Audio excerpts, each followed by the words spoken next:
السلام علیکم ورحمۃ اللہ وبرکاتہ۔ کیسے ہیں ساتھی آپ لوگ؟ الحمدللہ آج ہم نئی سیریز شروع کرنے والے ہیں سیرت صحابہ رضی اللہ عنہ، جس میں آج ہم سلمان فارسی کا قصہ پڑھیں گے۔ آج ہم جانیں گے کہ صحابہ کرام کس طرح اسلام کے لیے محنت کرتے تھے۔ آئیے شروع کرتے ہیں۔ اعوذ باللہ من الشیطان الرجیم، بسم اللہ الرحمن الرحیم۔ رب اشرح لی صدری ویسر لی امری واحلل عقدۃ من لسانی یفقہوا قولی۔ میں اصبہان کی ایک بستی میں جسے جئی کہا جاتا تھا کا رہنے والا ایک فارسی شخص تھا۔ میرے والد اپنی بستی کے کسان تھے۔ میں انہیں سب سے زیادہ محبوب تھا۔ وہ مجھ سے اسی طرح محبت کرتے رہے حتیٰ کہ انہوں نے مجھے اس طرح اپنے گھر میں روک لیا، یعنی آگ کا رکھوالا بنا کر، جس طرح لڑکی کو روکا جاتا ہے۔ میں نے مجوسیت میں بہت محنت کی حتیٰ کہ میں آگ کا مستقل نگران بن گیا، جو آگ کو ایک گھڑی بجھنے نہیں دیتا تھا۔ میرے والد کی بہت بڑی جاگیر تھی۔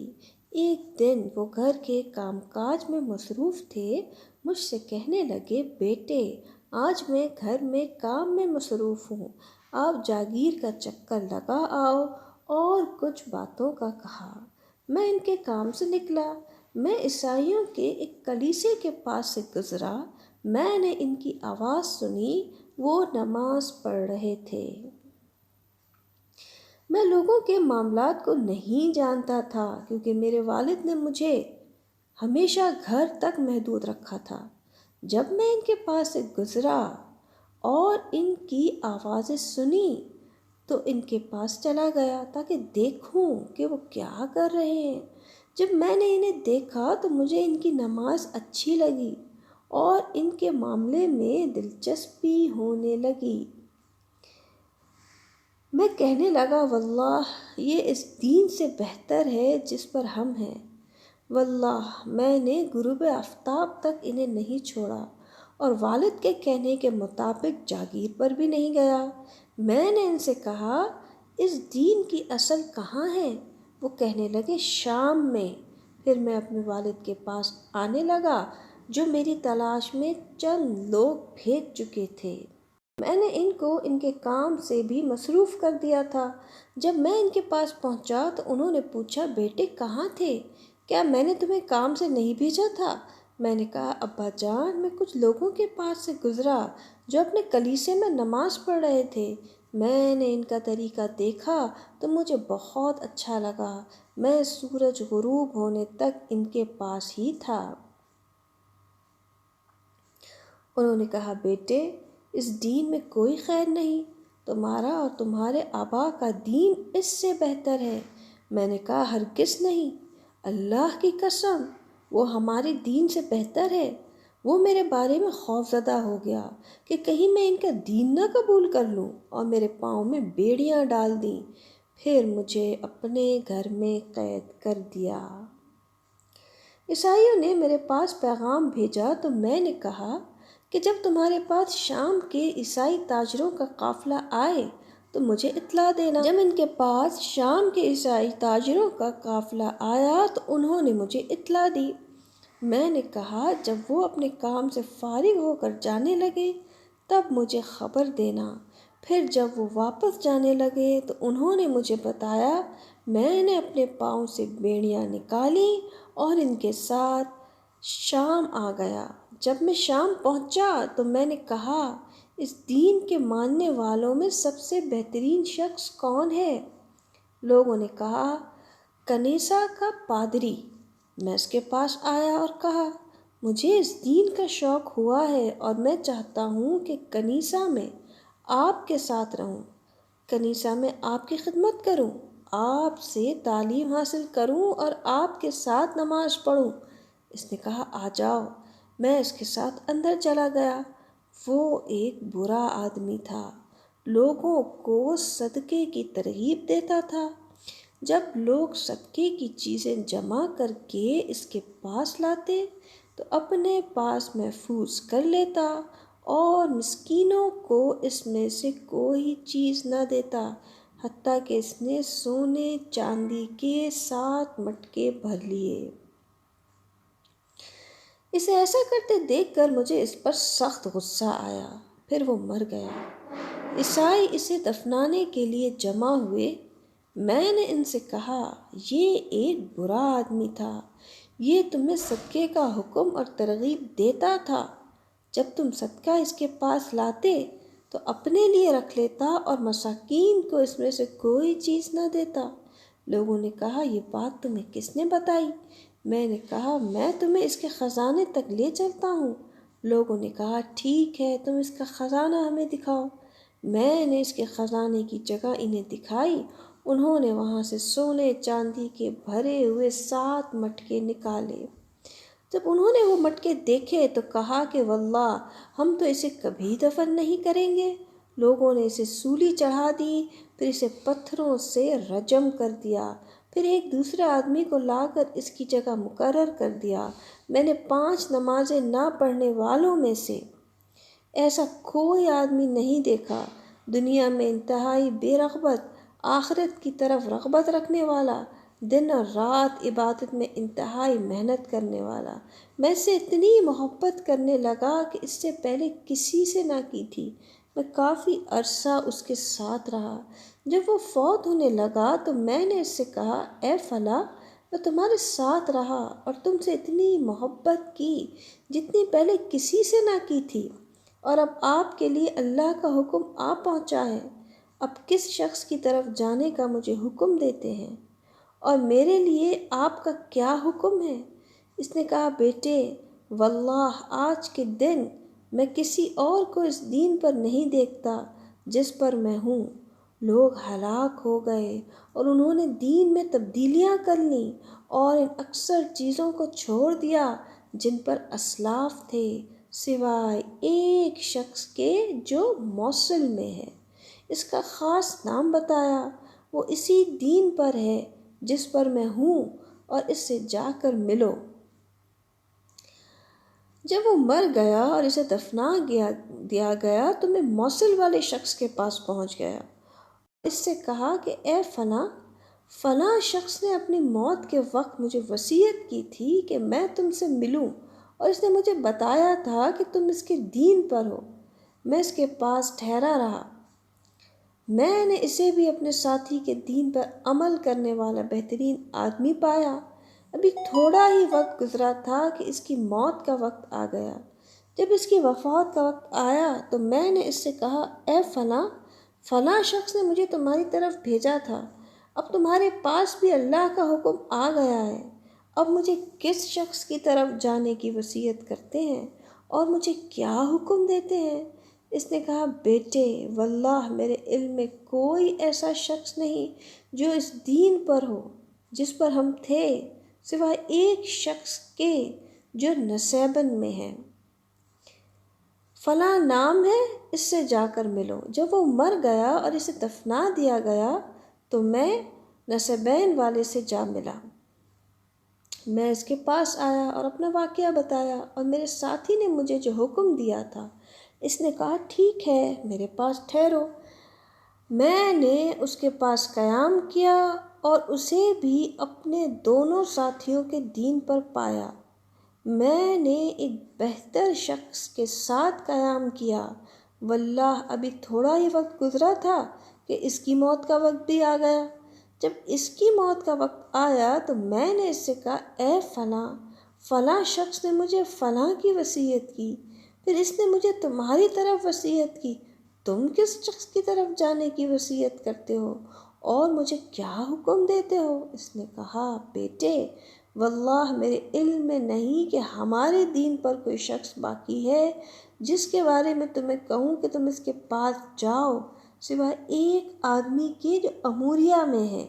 وہ شخص ہمارے دین پر ہے، اگر تمہیں پسند ہو تو اس کے پاس چلے جاؤ، کیونکہ وہ ہمارے دین پر ہے۔ جب وہ مر گیا اور اسے دفنا دیا گیا تو میں اموریہ والے کے پاس چلا گیا، اپنا واقعہ بتلایا۔ اس نے کہا، میرے پاس قیام کر لو۔ میں اس شخص کے پاس ٹھہرا رہا جو اپنے ساتھیوں کے دین اور طریقے پر تھا۔ میں نے کمائی بھی کی، حتیٰ کہ میری کچھ گائیں اور مال ہو گیا۔ پھر اس پر بھی اللہ کا حکم ہو گیا۔ جب اس کی موت کا وقت آیا تو میں نے اس سے کہا، اے فلاں، میں فلاں کے پاس تھا، اس نے مجھے فلاں کے پاس جانے کی وصیت کی، اس نے مجھے کسی اور کے پاس جانے کی وصیت کی، پھر اس نے مجھے تمہاری طرف جانے کی وصیت کی، تم مجھے کس کی طرف آنے کی وصیت کرتے ہو اور مجھے کیا حکم دیتے ہو؟ اس نے کہا، بیٹے، اب ایسا وقت آ گیا ہے کہ میرے علم میں کوئی ایسا شخص نہیں جو ہمارے دین پر ہو، جس کے بارے میں تمہیں کہوں کہ تم اس کے پاس جاؤ، لیکن اب ایک نبی کے مبعوث ہونے کا وقت قریب ہے، جو دین ابراہیمی کے ساتھ مبعوث ہوگا۔ عرب کی سرزمین میں اس کا ظہور ہوگا، دو پہاڑوں کے درمیان والی جگہ کی طرف ہجرت کرے گا جس میں کھجوریں ہیں۔ اس نے ایسی علامات ہیں جو مخفی نہیں۔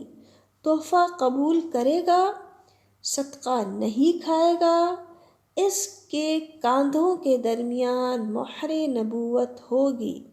اگر تم میں اتنی طاقت ہے کہ اس سے جا ملو تو ایسا کر گزرو۔ پھر وہ مر گیا اور اسے دفنا دیا گیا۔ جب تک اللہ نے چاہا میں اموریہ میں ٹھہرا رہا۔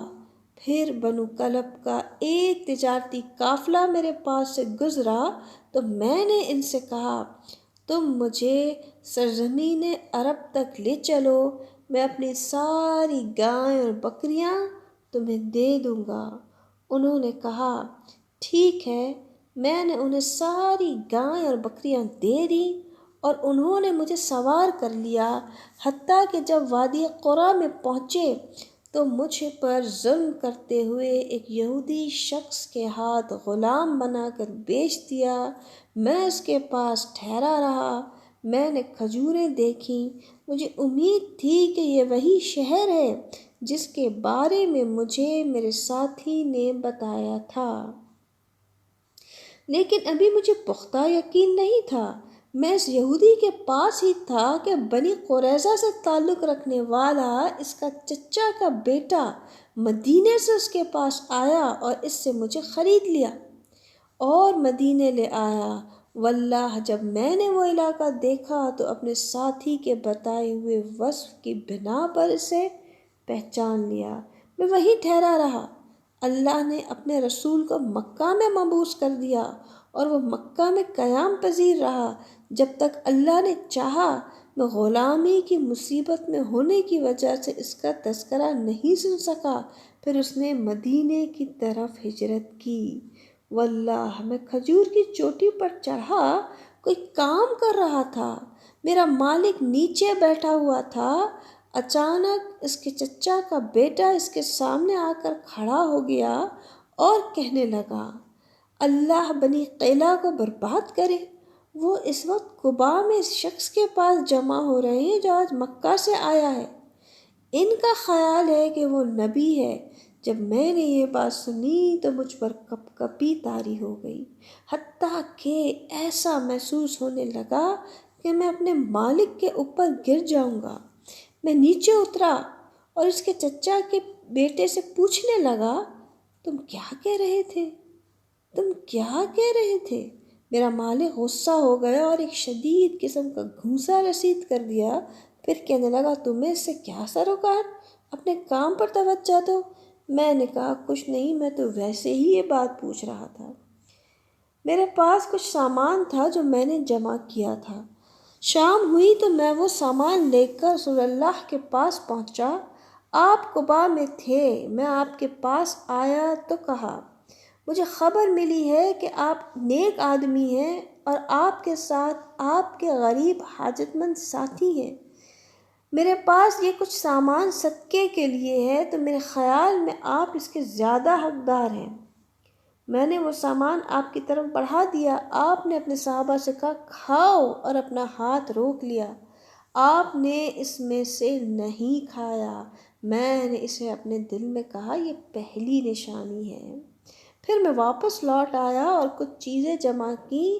رسول اللہ مدینے آ گئے۔ میں آپ کے پاس آیا اور کہا، میں نے آپ کو دیکھا کہ آپ صدقہ نہیں کھاتے، یہ آپ کے لیے تحفہ ہے۔ رسول اللہ صلی اللہ علیہ وسلم نے اس میں سے کھا لیا اور اپنے ساتھیوں کو حکم دیا تو انہوں نے بھی اس میں سے کھا لیا۔ میں نے اپنے دل میں کہا، یہ دوسری نشانی ہے۔ پھر میں رسول اللہ صلی اللہ علیہ وسلم کے پاس آیا۔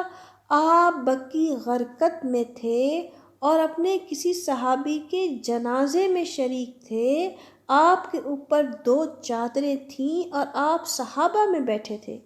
میں نے آپ کو سلام کیا، پھر میں گھوما، آپ کے پشت کی طرف آ کر دیکھا کہ کیا میں وہ مہر دیکھ سکتا ہوں جو میرے ساتھی نے مجھے بتائی تھی۔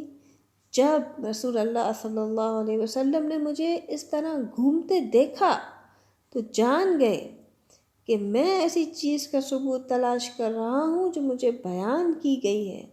آپ نے اپنی کمر سے چادر گرا دی۔ میں نے اس مہر کی طرف دیکھا تو پہچان گیا۔ میں اس سے چمٹ گیا، اسے بوسہ دینے لگا اور ساتھ ساتھ رونے لگا۔